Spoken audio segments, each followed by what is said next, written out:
Chapter 2. Saying Goodbye to America. It was a lot of news for a 7-year-old boy. Uncles dying, an English grandfather, a new home in England, a new name. He did not understand it all at first, and when he did, he was not very happy. "Oh, dearest," he said to his mother. Cedric's father always called her dearest, and so the little boy used the name too. "I don't think I want to be an earl. None of the boys in our street are earls. Please, can I not be one?" "Your papa loved his home in England, Ceddie," said his mother. "I think he would like you to go there and be an earl one day." "I'm sorry to leave all my friends, Dick and Bridget and everyone," said Cedric sadly. "And Mr. Hobbs isn't going to like the news. He says kings and lords are all bad people.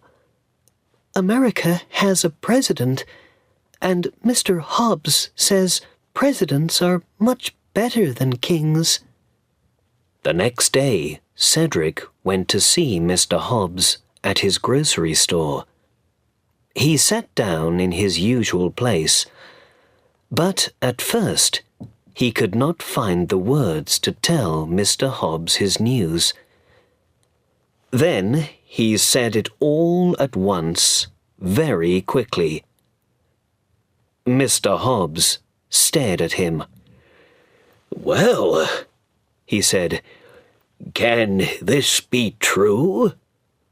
"Yes, Mr. Hobbs," said Cedric. "I'm sorry to say it's all true. Mr. Havisham says I am Lord Fauntleroy now, and one day I'm going to be the Earl of Dorincourt after my grandfather dies." "Well," said Mr. Hobbs, "well, well, well." They talked about it for a long time, and in the end, Mr. Hobbs was happier about lords and earls. He liked his young friend very much. He first knew Cedric when he was 6 weeks old, and he had a grandfatherly interest in the boy. But he did not like Cedric going to England. "Can't you stay here and be an earl?" he asked. "No, I can't," said Cedric sadly. "Dearest says we must go to England." The Dorincourt name was an old and famous one, and the family was very rich, with great houses and castles in England. Mr. Havisham, the family's lawyer for 40 years, knew the Earl very well. He remembered the Earl's words to him before he left England. "I hate that American woman. She married my son because he was an earl's son, and she wanted to be rich. Her son is going to be just like her." But after a week in New York, Mr. Havisham knew differently. "Mrs. Errol married the Earl's son because she loved him with all her heart," he thought. "She's not interested in money. She asks nothing for herself. She only wants her little boy to be happy. I think the Earl is wrong about her and about her little boy." Mr. Havisham was surprised and pleased by the new Lord Fauntleroy. Cedric was a fine boy, tall and strong, with his mother's brown eyes and his father's golden hair. He spoke well, was not afraid of anything, and was friendly with everyone. He had a kind heart, too. Mr. Havisham learnt that very soon. One day, he was with Cedric when his mother was out. Mr. Havisham wanted to talk to him about his new life in England. But Cedric spoke first. "Please, what is an earl?" he asked. "I don't know anything about them. Please, can you tell me?" "An earl is a very important person," Mr. Havisham said. "He usually comes from a very old family. The first Earl of Dorincourt lived 400 years ago." "Well, well," said Cedric. "That was a long time ago. That's interesting. But what does an earl do?" This was not an easy question to answer. "An earl," Mr. Havisham began, "an earl often helps the king. Perhaps he's a soldier for the king. Some earls were very brave men in the old days." "Oh," said Cedric. "My papa was a soldier, and he was a very brave man, you know. I'm pleased earls are brave. It's a good thing to be brave, don't you think?" "Yes," Mr. Havisham said. "There is another good thing about earls. Some of them have money. A lot of money." "That's a good thing to have," said Cedric.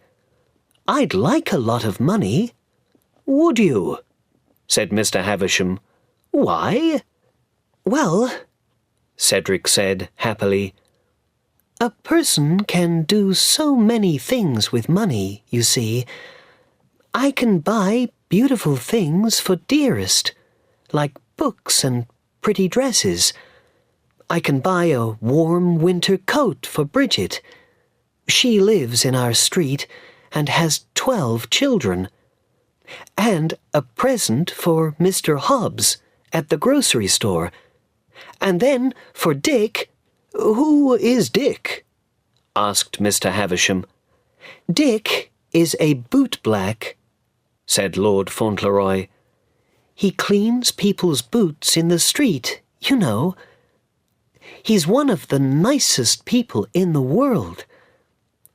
When I was little, he was very kind to me once. And when someone is kind to you, you never forget it, do you?" "And what would you like to do for Dick?" asked the lawyer. He smiled a little smile. A bootblack, a grocery man, a poor woman with 12 children. Strange friends for the grandson of an earl. "Buy the business for him," said the young lord happily. "He works for Jake now, and Jake is no good, you see. Dick does all the work, and Jake takes all the money. Dick gets so angry. Dick needs new brushes and new clothes and a sign, and then he can get somewhere." At that moment, Mrs. Errol came home. "I am so sorry to be late," she said. "I was at the house of a friend. Her husband is ill, and she needs help, poor thing." "Oh!" cried the young lord. He jumped up from his chair. "That's Bridget. I must visit her too." "One moment," said the lawyer. He remembered the Earl's words. "The boy can have anything. Tell him that. Put money in his pockets, and tell him it came from his grandfather." Mr. Havisham told Mrs. Errol and Cedric about the Earl's money, but he said it more kindly. Then he asked, "So, would Lord Fauntleroy like to help this poor woman?" At first, Cedric did not understand. His mother put her arms around him. "Ceddie, dear," she said, "the Earl is your grandpapa, your papa's father. He's very kind, and he loves you, and he wants you to love him. He wants you to be happy and to make other people happy. He's very rich, and he gave Mr. Havisham some money for you. You can give some to Bridget now, to pay her rent, and to buy food for her husband and her children. Isn't that fine, Ceddie? Isn't he good?" Cedric's face was suddenly very excited. He looked from his mother to Mr. Havisham. "Can I have it now?" he cried. "Can I run to her house and give it to her this minute?" Mr. Havisham gave Cedric $25, and Cedric was out of the house in seconds. A short time later, Cedric was back, with a big smile on his face. "Bridget cried," he said. "She cried because she was so happy. I think I'm going to like being an earl." The old lawyer smiled his little smile again. "What's the Earl going to think about that?" he thought. "He gives his grandson money, and the boy gives it to a poor woman to pay her rent."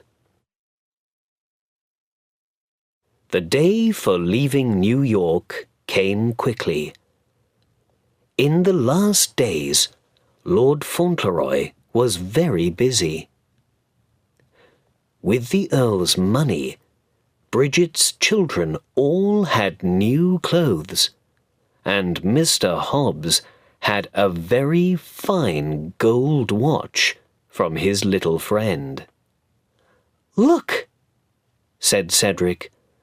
"The watch has our names on the back, so you can't forget me." Mr. Hobbs held the watch in his hand, and at first he could not speak. "I'm not going to forget you, my boy," he said at last. "You never forget a good friend, do you?" Dick, too, could not find words at first to thank his little friend. He now had new brushes, a big new sign, and the best bootblack business in New York. On the last day, he came to the house to say goodbye. "I'm sorry he's going away. I really am," he said to Mr. Havisham. "I never had a friend like him." Dick shook Cedric's hand for a long time. "Goodbye," he said. "Write and tell me all about it, earls and everything."